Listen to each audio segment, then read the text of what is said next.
અમારી ઇન્ડિયા ગઠબંધન જીતશે તો 48 કલાકની અંદર અમે પીએમ તરીકેનું નામ જાહેર કરી દઈશું।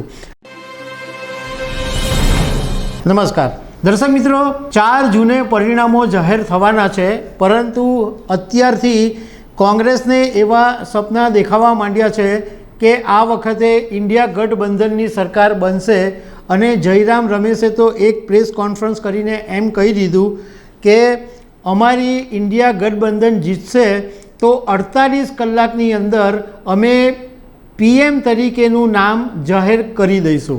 તો આના વિશે હું તમારી સાથે વાત કરીશ। મારું નામ રાજેશ શાહ છે અને તમે જોઈ રહ્યા છો ખબરછે.com। દર્શક મિત્રો, કોંગ્રેસના દિગ્ગજ નેતા જયરામ રમેશે એક પ્રેસ કોન્ફરન્સ કરીને એમ કીધું કે આ વખતે લોકસભા 2024ની ચૂંટણીમાં જો ઇન્ડિયા ગઠબંધન જીતશે તો અમે માત્ર 48 કલાકની અંદર પ્રધાનમંત્રી કોણ હશે એનું નામ જાહેર કરી દઈશું। એમણે સાથે સાથે એમ પણ કીધું કે જે પક્ષનું વધારે સીટ મળશે એ પક્ષનો ઉમેદવાર એ દાવેદાર બનશે, એમાંથી દાવેદારી આવશે કે પીએમ કોણ બનશે।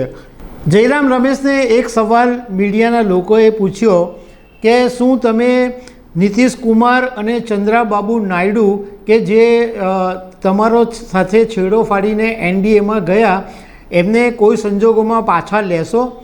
તો જયરામ રમેશે એમ કીધું કે એ તો હાઈકમાન્ડ નિર્ણય કરશે, પરંતુ સાથે સાથે એમણે એમ પણ કીધું કે એનડીએ અને યુપીએ બેની વચ્ચે એક જ ફરક છે, આઈનો। એમાં એમણે કીધું કે અમે એવા માણસોને પ્રવેશ આપીશું કે જે ઈમાનદાર હોય અને જેનામાં ઇન્સાનિયત હોય, એવા માણસોને અમે અમારા ઇન્ડિયા ગઠબંધનની અંદર સામેલ કરી દઈશું। જયરામ રમેશે સાથે સાથે એવું પણ કીધું કે આ વખતે 2004માં કોંગ્રેસને જે પરિણામો મળેલા એ પરિણામો 2024માં મળવાના છે।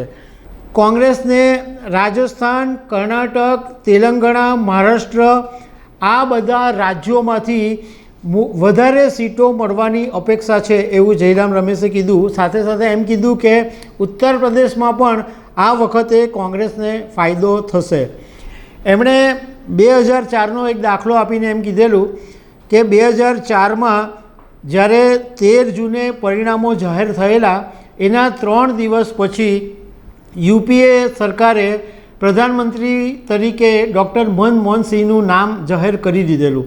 એ વખતે 3 દિવસ લાગેલા, પરંતુ આ વખતે 3 દિવસ પણ નહીં લાગશે, માત્ર 48 કલાકની અંદર જ અમે પ્રધાનમંત્રીનું નામ જાહેર કરી દઈશું।